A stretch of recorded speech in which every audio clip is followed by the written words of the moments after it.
안녕하세요. 파미델리 김지환입니다. 오늘 주제는 NK맥스 놀라운 치매 효과로 미국에서 화제 이런 주제로 준비해 왔습니다.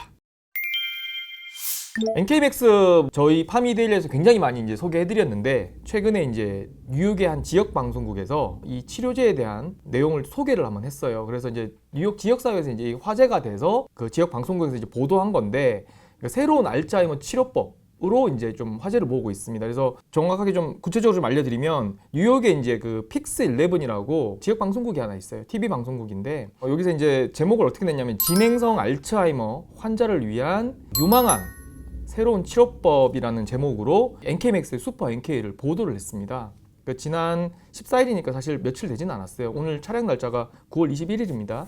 그래서 픽스 11 같은 경우에 좀 찾아보면, 그러니까 뭐 아까 지역 방송국이라고 말씀드렸는데 뉴스 엔터테인먼트 뭐 이런 거 좀 방영해서 굉장히 큰 인기를 끄는데 뉴스 형식이 좀 독특하다고 해요. 이번에 NK맥스의 그 슈퍼 NK 보도하는 거 봐도 조금은 좀 뎁스도 있고 또 촬영을 여러 측면에서 많이 하더라고요. 그래서 독특한 어떤 뉴스 보도로 큰 인기를 얻고 있는 채널, 뭐 이렇게 좀 설명을 드리겠습니다.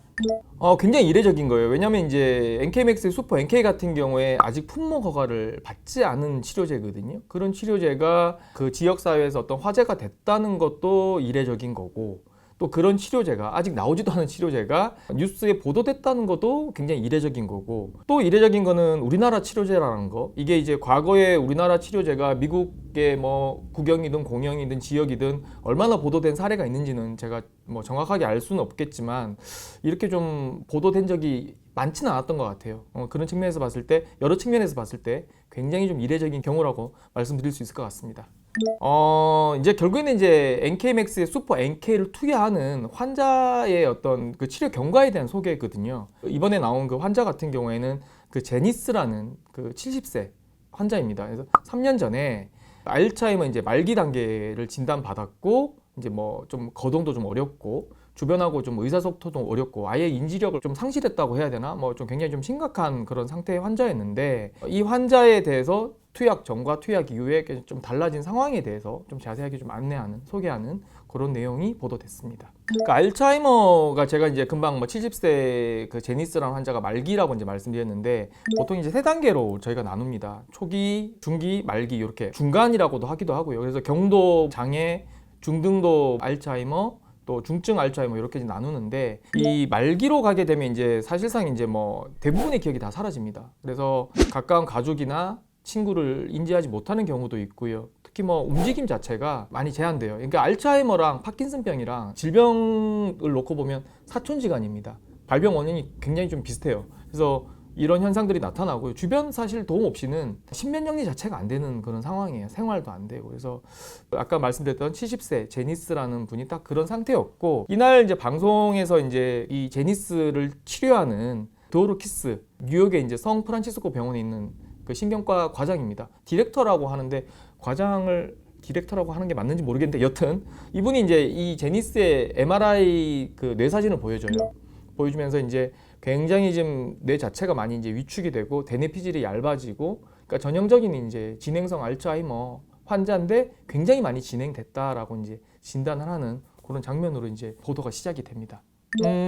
제가 이제 기사로는 여러 번 보도 드렸고, 아마 NK맥스 투자하시는 분들은 잘 아실 텐데, 그동안 이제 뭐 NK맥스 모르시는 분들은 뭐 품목허가 존인데 어떻게 치료를 받지 이렇게 생각하실 수 있을 거예요. 근데 이게 뭐냐면 미국에는 이제 동정적 사용 승인 제도라는 게 있어요. 그래서 어떤 환자한테 더 이상은 치료 가능한 옵션이 없다고 판단될 때, 지금 시판 중인 약들 다 넣어봐도 더 이상 뭐 치료 효과가 없고 치료 효과를 기대할 수 없고 상황 호전이 없을 때, 의사의 판단 아래 임상 중인 약 중에 아직 승인은 나지 않았지만 좀 썼을 때 효과가 있을 것 같은 약, 이런 약을 미국의 이제 식품의약국 FDA에다가 허가를 받아서 쓰는 경우가 있습니다. 그게 이제 동정적 사용 승인 제도인데, NK맥스의 슈퍼 NK 같은 경우에는 작년 11월에 이 동정적 사용 승인을 받았고요. 이 제도 같은 경우에는 약을 하나 받았다고 해가지고 이 환자한테 다 쓸 수 있는 게 아니라 환자 한 명 한 명 한 명 기준으로 다 받아야 돼요. 예를 들어서 환자가 10명이다.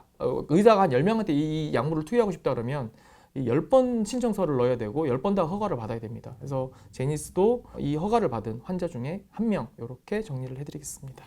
일단 뭐 남편의 이제 인터뷰가 먼저 나오는데요. 이전보다 이제 굉장히 강력한 에너지를 뿜어내고 있다.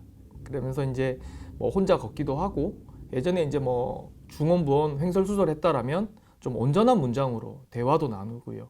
그리고 손주들하고 예전에는 교감이 전혀 안 됐는데 교감을 좀 하고 있다라는 얘기도 했고, 그리고 뭐 산책도 하고 그다음에 이제 운동도 하고 뭐 여러 가지 이제 그런 모습들이 이제 차례로 나옵니다. 그래서 그 남편의 인터뷰와 더불어서 제니스의 어떤 신체 활동의 변화에 대한 그런 내용들이 연속적으로 보도가 됩니다. 당연히 뭐 나왔는데 보면 이제 그 외형적으로 봤을 때 굉장히 정상적으로 걸어가기도 하고, 또 걸어가면서 우리가 보통 대화들 많이 나누잖아요. 똑같이 뭐 대화도 나누고, 그다음에 이제 손주를 보면서 좋아하기도 하고, 그다음에 스텝 머신에 올라가서, 스텝 머신은 이제 러닝 머신처럼 이렇게 발 밟으면서 이렇게 가는 게 있잖아요. 거기서 이제 운동하는 모습도 보여주고, 자세히 보면 막 그 공원 산책 걸어가는데 약간 댄스 같은 거 비슷하게도 막 추고 막 그래요. 그래서 제가 이전 상태를 못 봐서 얼마나 달라졌다라고 말을 못 하겠는데, 아까 남편분이 이제 지금 결혼 생활을 얼마나 했는지 모르겠는데 50년 정도 이 제니스를 지켜봤다 그래요. 그러니까 나빠지는 과정, 그리고 지금 최근의 과정 상태까지 가장 정확하게 알고 있는 사람 중에 한 명인데, 그 사람의 어떤 인터뷰 기준으로 놓고 봤을 때는 분명 어떤 놀라운 변화가 나타난 건 사실인 것 같습니다. 결국에는 치료제의 기전이라고 생각을 해야 될 것 같아요. 알츠하이머의 이제 주요 발병 원인을 놓고 보자라면 학계에 이제 많은 의견들이 있지만 하나로 지금 굳어지는 건 뭐냐면, 정설로 굳어진 건 뭐냐면 염증이거든요. 염증. 근데 그 염증을 누가 일으키느냐? 그 미세악교 세포라는 게 있습니다. 이게 결국에는 알츠하이머를 좀 만들어낸다라고 이제 생각을 할 수 있을 것 같은데, 미세악교 세포에 대해서 조금 설명드리면, 원래 미세악교 세포는 굉장히 좋은 역할을 하는 거예요. 뇌 속에 있는 어떤 염증 세포나 손상된 세포, 또는 뭐 바이러스에 감염된 세포, 이런 것들을 먼저 탐지를 하고 치료를 하는 그런 아주 좋은 역할을 하는 세포입니다. 그래서 뇌를 보호하고 어떻게 보면 뇌 건강을 유지시켜주는 그런 세포인데, 염증의 강도가 약했을 때, 또는 뭐 바이러스 감염이 아주 미미했을 때, 또는 아주 단기간에 어떤 그런 현상들이 나타났을 때 치료하는 역할을 하는 거고요. 만약에 이제 아주 뭐 심각한 어떤 염증이 생기거나 심각한 감염이 생기거나, 그래서 이제 미세하교 세포가 아무리 활동을 해도 이게 단기간 내 치료가 안 됐을 때는 이게 오히려 좀 역효과가 납니다. 그래서 미세하교 세포가 이제 과도하게 이제 활성화되면 이게 오히려 이제 정상 세포까지 좀 망가뜨리면서 알츠하이머를 좀 진행시키는, 가속화시키는 그런 역할을 하거든요. 근데 이제 이 NK 세포는 결국에는 면역 세포인 거잖아요. 몸에 있는 나쁜 것들을 처리하는. NK 세포가 이 다른 약물들 같은 경우에는 투여를 했을 때 이제 뇌까지 잘 안 올라가요. 혈내장벽이라 그래서 아주 두꺼운 두개골 그 사이로 약물이 잘 안 들어가는데, 이거 우리 몸에 있는 피잖아요. 세포잖아요. 그러다 보니까 그대로 들어가서 뇌 속에 있는 염증을 좀 제거를 하니까 미세하교 세포가 이제 과활성될 일이 없는 거죠. 아, 더 이상 제거할 염증이 없네. 나 좀 쉬어도 되겠네. 좀 정상적으로 있어도 되겠네. 라고 되는 거죠. 그러면서 이제 뇌가 좀 정상적으로 좀 돌아가게끔 하는 역할을 좀 하게 해주는 거죠.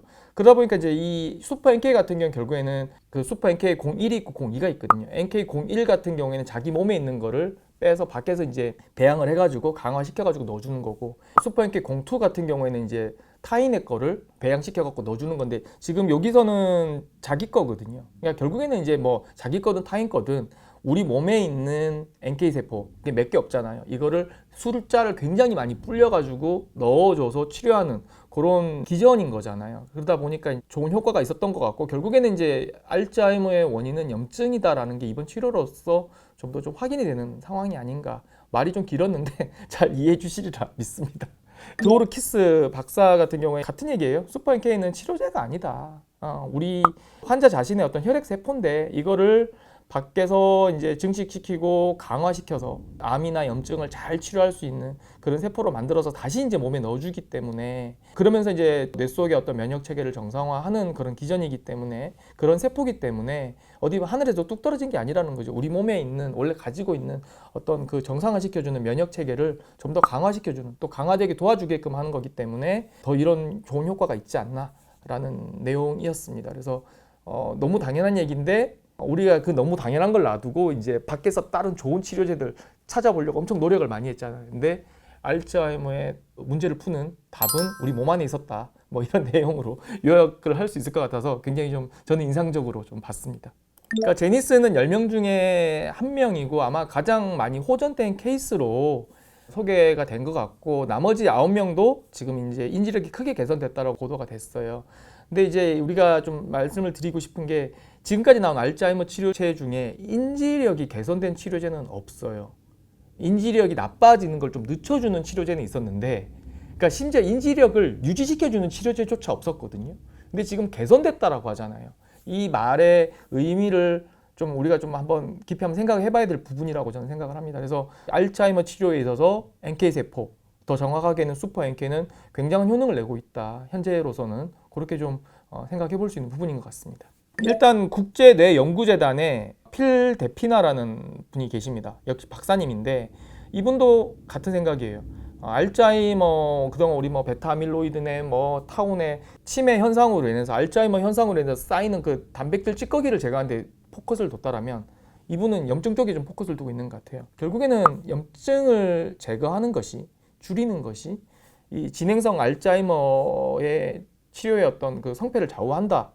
그런 점에서 봤을 때 슈퍼 NK 접근법은 너무 좋은 방식인 것 같다라는 평가를 내렸고요. 실제 이제 환자에게 약물을 투여해서 경과를 지켜보면서 그 변화되는 경과를 보면서 그 지켜보는 그 도르키스 박사 같은 경우에는 알츠하이머 역사에 어떤 한 페이지를 장식하지 않을까 뭐 그렇게 평가를 해주셨습니다. 지금 이제 이미 FDA 임상 1상은 끝난 상태예요. 안전성에 대해서는 이제 검증을 받은 상태고 입증이 된 상태고 결국에는 이제 알츠하이머 적응증으로 효능을 보는 임상을 해야 되거든요. 그래서 조만간에 FDA 임상 2상 IND를 신청한다고 합니다. 그래서 그 내용이 있고 또 이제 미국 법인 NK 바이오젠이죠. 요 회사가 이제 나스닥 상장이 지금 임박한 상태입니다. 제가 알기로는 오늘 정도 되겠네요. 미국 날짜로 9월 20일 정도에 이제 스펙 합병을 한다 그랬거든요. 합병 이후에 이제 상장이 될 걸로 예상이 되는 상황이기 때문에 뭐 기술 수출에 대한 어떤 행보도 아주 좀 속도감 있게 진행되지 않을까. 저는 그렇게 예상을 한번 해봅니다. 오늘은 NK맥스에 대해서 살펴봤습니다. 파미데일리 구독, 좋아요, 알람 설정 부탁드리겠습니다. 감사합니다.